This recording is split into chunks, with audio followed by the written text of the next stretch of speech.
Daddy, please stop. Daddy, it's paining me.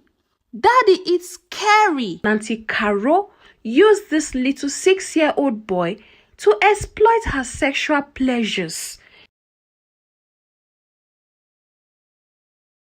After Asa got her younger brother arrested for molesting her daughter, she sat down to herself one day and thought, I think I need to open a foundation. My 6-year-old daughter was molested by her own father and also by my younger brother.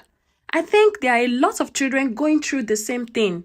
Let me create awareness. And Asa decided to set up a foundation which she called Lua's Foundation.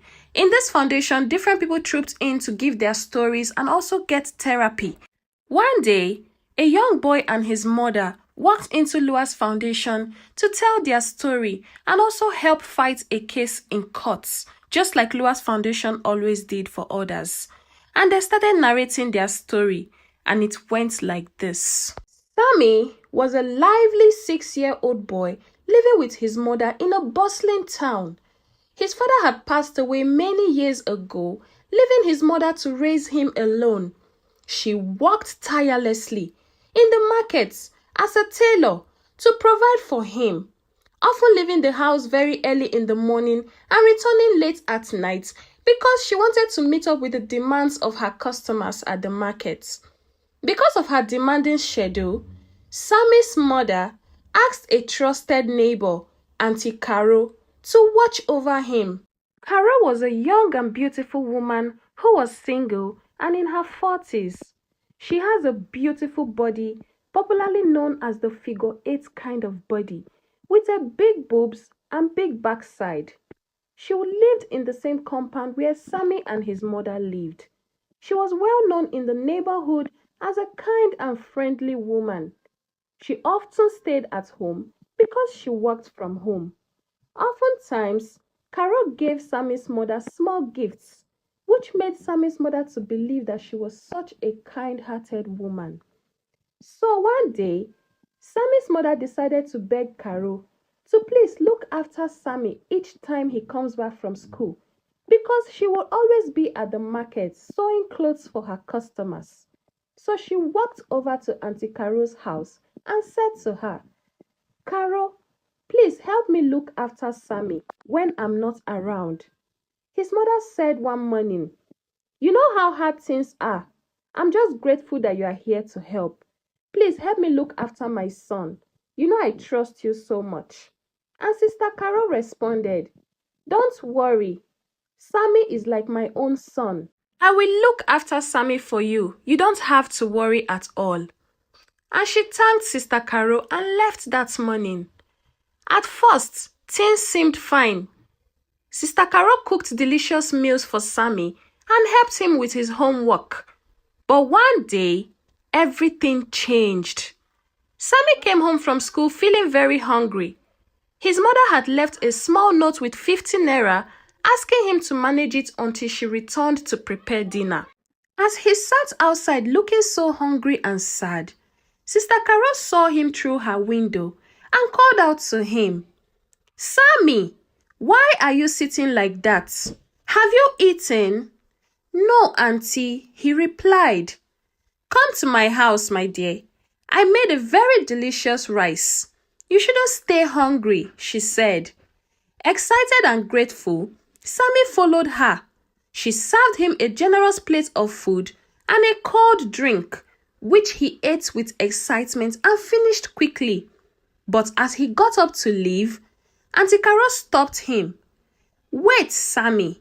Come here, she said. She pulled him close and hugged him tightly, pressing him hard on her big chest. At first, it seemed like a normal hug, but then she began touching him in ways that were wrong, touching him in sensitive parts of his body and directing his hand to wrong parts of her own body. Sammy felt very uncomfortable and said to her, Auntie, stop. Auntie, I don't like this. Auntie, why are you doing this? This is wrong.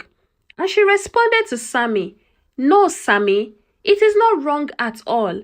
I'm only teaching you what it means to be a man. One day, you will grow up and become a man.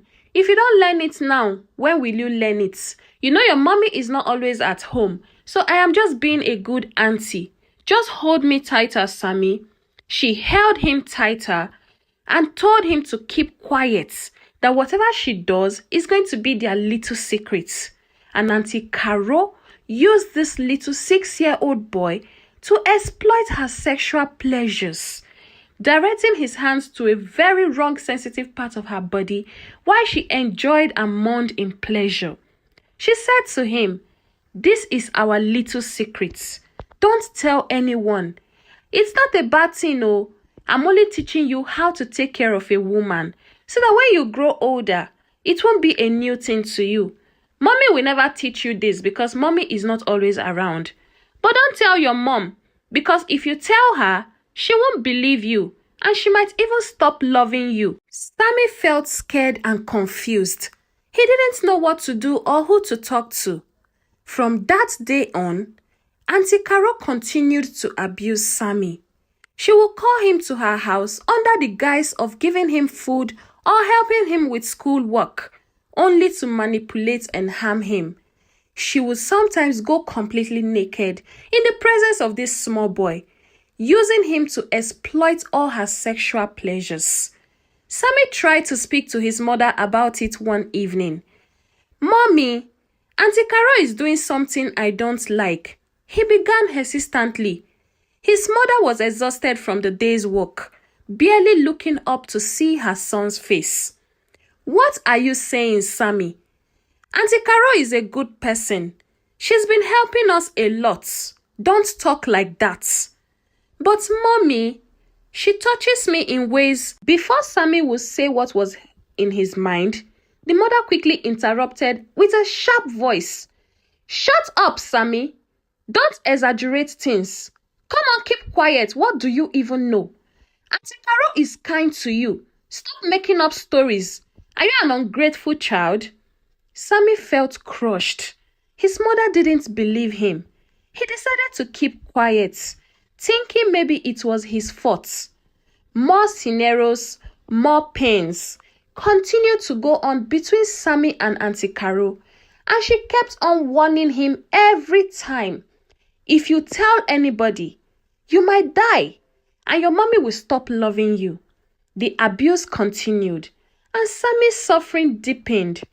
One day, Sammy's mother came home early and saw him sitting quietly in a corner, staring at the floor. "Sammy, what's wrong? Why are you not outside playing?"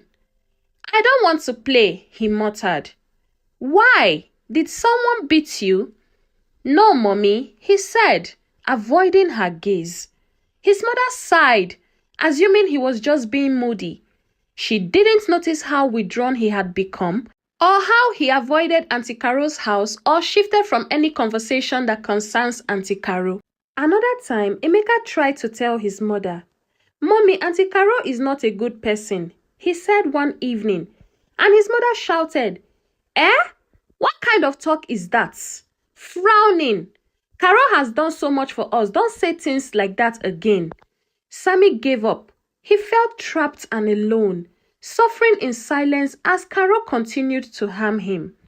One evening, Sammy's mother came home earlier than usual. She needed to borrow something from Caro and decided to stop by at her house. When she walked in, without knocking, what she saw froze her in her tracks. Caro was lying down on the bed with her legs wide open, while little Sammy was in between her legs. She was mourning with so much pleasure, whispering to Sammy in a way that made everything clear. "Caro, what is this?" Sammy's mother shouted, her voice shaking. Caro jumped back, trying to cover up. "Ah, sister, it's not what you think." "Don't say a word," his mother screamed, pulling Sammy to her side. The truth hit her like a thunderbolt. All the time Sammy had tried to tell her, she had dismissed him. She felt a deep wave of guilt and anger. "Sammy, why didn't you tell me?" she asked, tears streaming down her face. "I tried to tell you, Mommy, But you didn't believe me, Sammy said quietly. His mother broke down, realizing her mistake. She reported Carol to the police that same day and vowed never to ignore her son again. Carol was charged to court, and that was why Sam's mother visited Lua's foundation to help them get a lawyer that can send Carol to prison. And that was how the whole story went.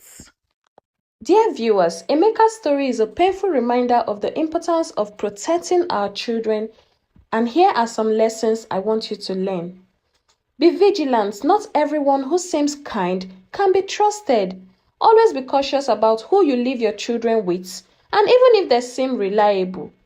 Watch for signs.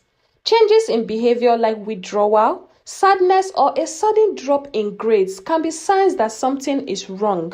Pay attention to these red flags. Create a safe space. Let your children know they can talk to you about anything. Assure them that you will listen and protect them no matter what. Educate your children. Teach your children about safe and unsafe touches. Make sure they understand that their bodies belong to them and no one has the right to touch them inappropriately. Then act quickly. If your child confides in you about abuse, believe them and take immediate action to protect them and hold the abuser accountable. Child sexual abuse is a serious issue that often goes unspoken in many communities. And by sharing these stories, I hope you were able to learn and to also learn to be vigilant and create awareness and encourage parents to also be vigilant. Every child deserves to grow up in a safe and loving environment. Let's work together and protect our children and break the cycle of child abuse.